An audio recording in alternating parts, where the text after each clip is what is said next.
നമസ്കാരം. എല്ലാ കൂട്ടുകാർക്കും പുതിയ വീഡിയോയിലേക്ക് സ്വാഗതം.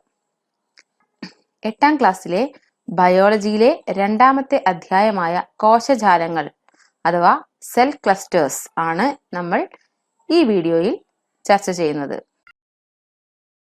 ഇനി നമുക്ക് ഈ ചാപ്റ്ററിന്റെ ബാക്കിൽ കൊടുത്തിരിക്കുന്ന ക്വസ്റ്റ്യൻസ് കൂടി ഒന്ന് ഡിസ്കസ് ചെയ്യാം. പേജ് നമ്പർ 33-ൽ കൊടുത്തിരിക്കുന്ന ലെറ്റസ് അസസ് എന്നുള്ള ഭാഗം നമുക്കൊന്ന് ഡിസ്കസ് ചെയ്യാം. First question, given below in the illustration are various tissues related to the structure of hand. കൈയുടെ ഘടനയുമായി ബന്ധപ്പെട്ട ചില കലകളുടെ ചിത്രീകരണമാണ് ചുവടെ കൊടുത്തിരിക്കുന്നത്.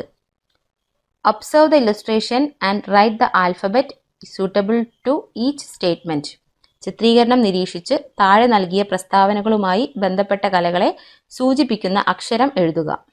അപ്പോൾ ചിത്രത്തിൽ നിങ്ങൾക്ക് ABCD എന്ന് പറഞ്ഞിട്ട് 4 ടിഷ്യൂസിന്റെ ചിത്രം കൊടുത്തിട്ടുണ്ട്. അതിൽ first one provides support, protection and shape. അതിൻ്റെ ഫങ്ഷൻ ആണ് അവിടെ തന്നിട്ടുള്ളത്. അത് ഏത് ടിഷ്യൂസുമായിട്ട് ബന്ധപ്പെട്ടതാണ് അല്ലെങ്കിൽ ഏത് കലയുമായി ബന്ധപ്പെട്ടതാണ്? Which provides support, protection and shape. ഏതാണ്? It is the bone cells അല്ലേ? അപ്പോൾ അവിടെ ഏത് ആൽഫബറ്റാണ് എഴുതേണ്ടത്? A ആണ് അല്ലേ? Bone cells. Next, covers the body parts. ശരീരഭാഗത്തെ ആവരണം ചെയ്യുന്നു. അത് ഏത് ടിഷ്യൂ ആണ്? It is the epithelial tissue. Epithelial tissue എന്ന് പറയുന്നത് C എന്ന ആൽഫബറ്റാണ് സൂചിപ്പിക്കുന്നത്. അപ്പോൾ അവിടെ എഴുതേണ്ടത് C എന്നാണ്. മൂന്നാമത്തത്, ട്രാൻസ്പോർട്ട്സ് സബ്സ്റ്റൻസസ്. പദാർത്ഥ സംവഹനം നടത്തുന്നു. അതിന് സഹായിക്കുന്നത് ബ്ലഡ് സെൽസ് ആണ്. അപ്പോൾ D എന്ന് പറയുന്ന ആൽഫബറ്റ് ആണ് അവിടെ എഴുതേണ്ടത്. Next, helps to respond by recognising changes. മാറ്റങ്ങൾ തിരിച്ചറിഞ്ഞ് പ്രതികരിക്കാൻ സഹായിക്കുന്നു. ഏത് ടിഷ്യൂവിനെ കുറിച്ചാണ് പറയുന്നത്?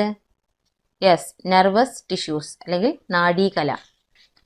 ഏതാണ് തന്നിരിക്കുന്നതിൽ നാഡീകല? B എന്ന ആൽഫബറ്റ് എഴുതിയതാണ് നാഡീകല. And the second question is, which among the following statement is not related to tissues? കലയുമായി ബന്ധപ്പെട്ട പ്രസ്താവന അല്ലാത്തത് ഏത്? Different types of cells are seen. വ്യത്യസ്ത തരം കോശങ്ങൾ കാണുന്നു. Similar kinds of cells are seen. ഒരേ തരം കോശങ്ങൾ കാണപ്പെടുന്നു. Performs specific function. പ്രത്യേക ധർമ്മം നിർവഹിക്കുന്നു. Formed from different cells. പല കോശങ്ങളിൽ നിന്ന് രൂപപ്പെടുന്നു. അപ്പോൾ ടിഷ്യൂസുമായിട്ട് ബന്ധപ്പെടാത്ത പ്രസ്താവനയാണ് പറയുന്നത്. അപ്പോൾ ഇതിൻ്റെ ആൻസർ ഏതാണ്? 2 സ്റ്റേറ്റ്മെൻറ്റ്സ് ഉണ്ട് അല്ലേ? ഏതൊക്കെയാണ്? Aയും Dയും. Different types of cells are seen. അതായത് ഒരു കലയിൽ വ്യത്യസ്ത തരം കോശങ്ങൾ കാണുമോ? കല എന്ന് പറയുന്നത് എന്താണ്? അല്ലെങ്കിൽ ടിഷ്യൂ എന്ന് പറഞ്ഞാൽ എന്താണ്? It is formed of similar cells ആണ് അല്ലേ? അപ്പോൾ A എന്ന് പറയുന്ന സ്റ്റേറ്റ്മെൻ്റ് ആണ് ടിഷ്യൂസുമായിട്ട് റിലേറ്റ് ചെയ്യാത്തത്. ഇനി അടുത്തൊരു D ഉണ്ട്, formed from different cells. Cells of A tissue have A common origin. അതായത് ഒരേ സെല്ലിൽ നിന്ന് രൂപപ്പെട്ടതാണ് ടിഷ്യൂസിൽ കാണുന്ന സെൽസ് എന്ന് പറയുന്നത്. അപ്പോൾ D എന്ന് പറയുന്ന സ്റ്റേറ്റ്മെൻറ്റും ടിഷ്യൂസുമായിട്ട് റിലേറ്റ് ചെയ്യാത്തതാണ്. Third question, which indicator helps to identify collenchyma when it is observed through a microscope.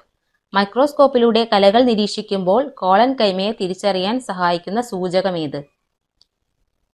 ഫസ്റ്റത്തത് thin cell wall, അതായത് കോശഭിത്തിക്ക് കട്ടിയില്ല.